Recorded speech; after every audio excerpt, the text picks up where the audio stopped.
Welcome to Midlife Butterfly, where transformation gets real through every twist and turn of your journey. When you are empowered and fully love yourself, you'll embrace the messy, magical process of transformation with open arms. I am Ken as you, and this is your space to feel seen, heard, and inspired by real talk.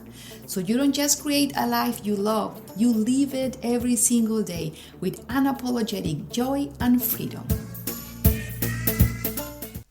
Hey beauty! Welcome to today's episode or chapter, as I consider every transition in life a chapter. So are you ready? Because today we're talking about choosing myself. Yeah, you hear it? And no, it's not selfish. On the contrary, and I will give you a typical example. I want my partner to make me happy. I do believe that that's the selfishness.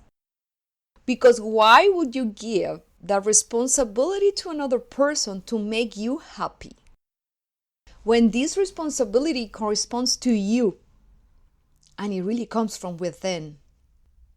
Yes, you can choose to share your happiness with someone, but not give them the full responsibility for it. It's not fair. And get used to my rawness because I don't like playing around. So let's call the things as they are.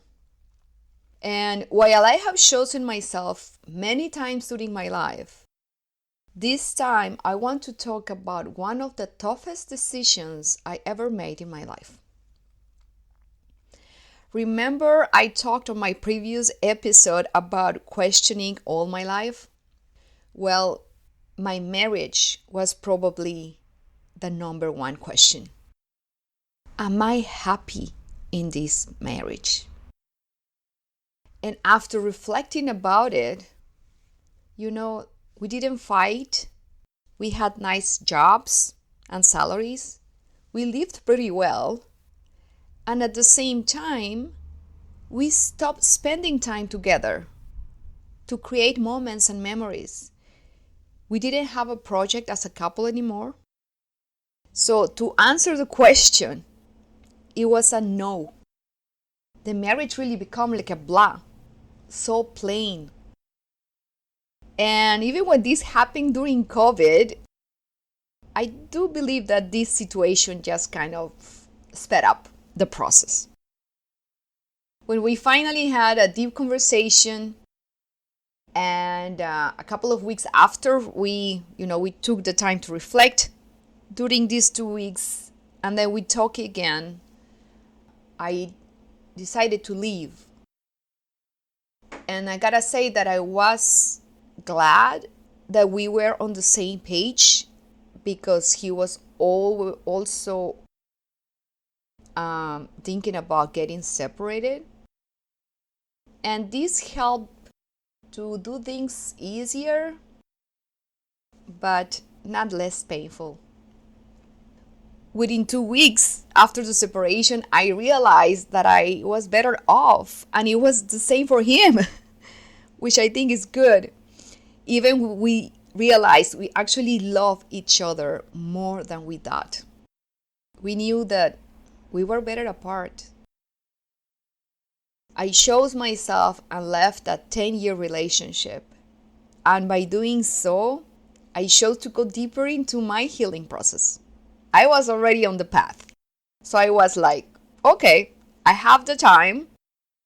There was no need to go out because of COVID. We needed to stay at home, which it was a relief for me to actually take the time for myself and not having to say no to invitations, And besides that, because this was my second divorce, and the common denominator was me.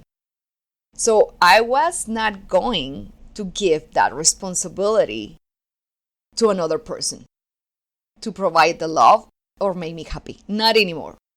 I was no longer going to repeat programs and patterns in my next relationships.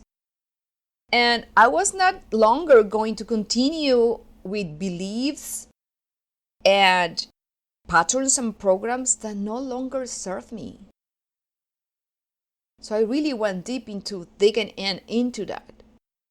So I chose myself to put me at the top of my priority list.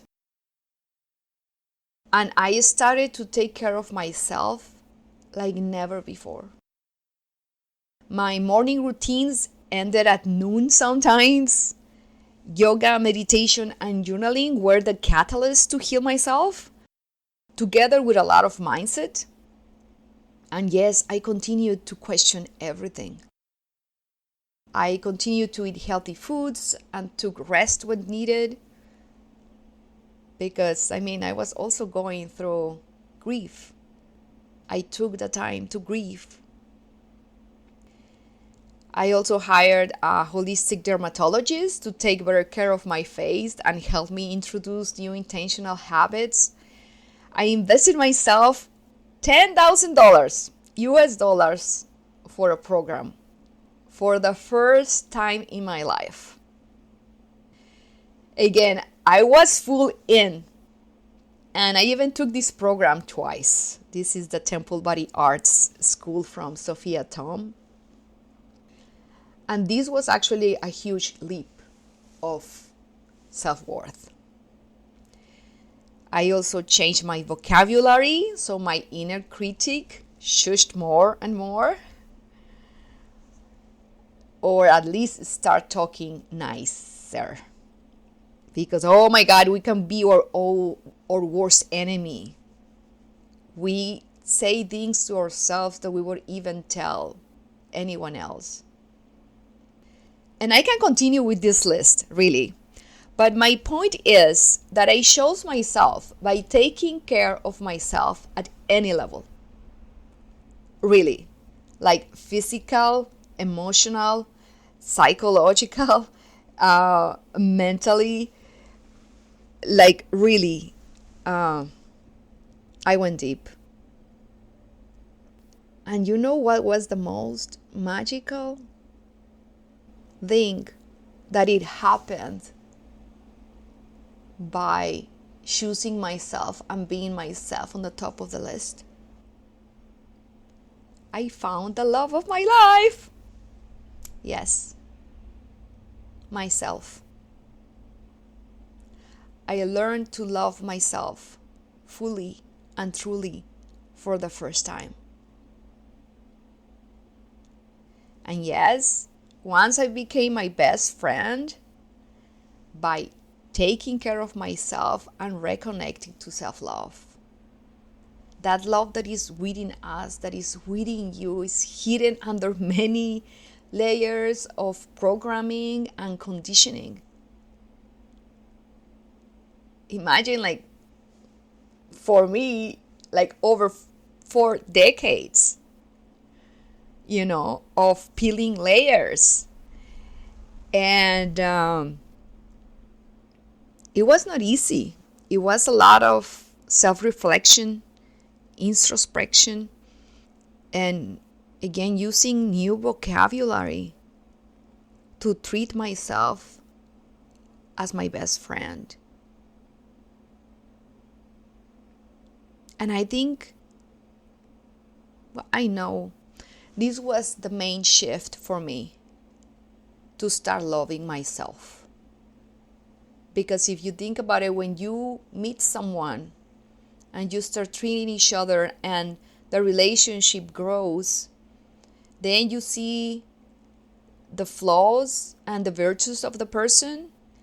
And if it's aligned with your values, you accept those two faces of the person. And then you are there for that person. And you take care of that person. You give them time. You give them patience. You give them compassion. You are there when they most need you. You are there fully most of the time. If it's really a best friend, no matter what, you are there. So I did that for myself. And that was the main thing that shifted the relationship with myself.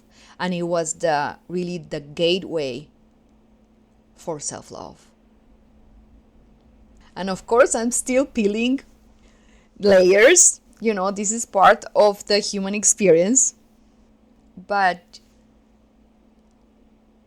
with the time and the continuous practice, those layers become thinner, or I better said, easier to peel, because I've continued to use my courage and to improve my resilience and self-compassion. Oh my God, self-compassion, so freaking important. So by treating myself like that, really, what I can say that by choosing myself and filling up my cup every single day, because these practices, if I drop them, or if I don't do them as often as I should, if I can put this between quotes, because at the end it's really like a need. I know I'm not gonna be the same, and it's gonna affect me in areas of my life. So that's why these practices that I do, like yoga, meditation, any kind of movement, journaling, having this awareness and trying to be as present as possible every time, it's really how can I fill up my cup every day, and then from there, and just from that overflow, I can give and serve from a place of love and abundance, instead of lack and resentment, as I used to do it. And I also learned that I am love, and I am here to share it and receive it, and not to make others responsible for my love or my happiness. That's up to me. And I work on those every single day, and I'm freaking rocking it. So you are welcome to join me on this.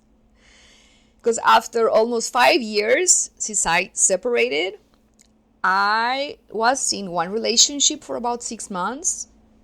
I might talk about it in another episode or show. And I can say that I do enjoy my solitude so much. And being single as well.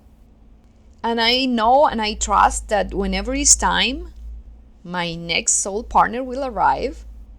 I'm not in a rush. Not at all. And I am enjoying life at the maximum.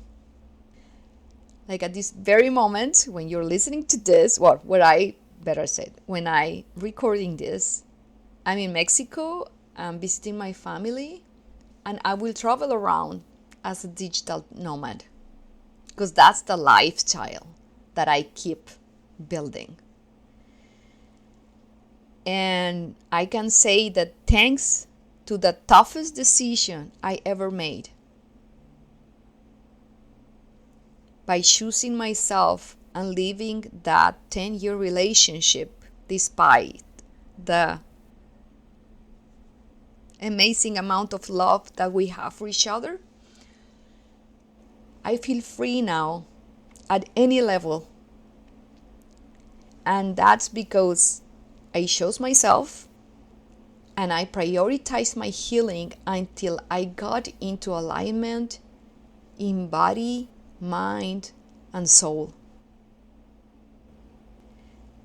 And the best thing is that this human experience keeps getting better and better. And hopefully I'm only halfway there. So this is my share for today. Thank you for listening, and I send you so much love. Take care. Thank you for tuning into Midlife Butterfly. If this episode lit a spark in you, hit that subscribe or follow button on Apple Podcasts, Spotify, or wherever you love to listen, so you'll never miss the magic. If you're feeling generous, drop a review on Apple Podcasts. It helps this empowering content reach more souls ready to transform their lives. And don't forget to take a photo of you while listening and share it on your socials. You can tag me at KenasYou so I can celebrate you and your expansion. Until next time, keep spreading those wings and living in joy, growth, and pleasure.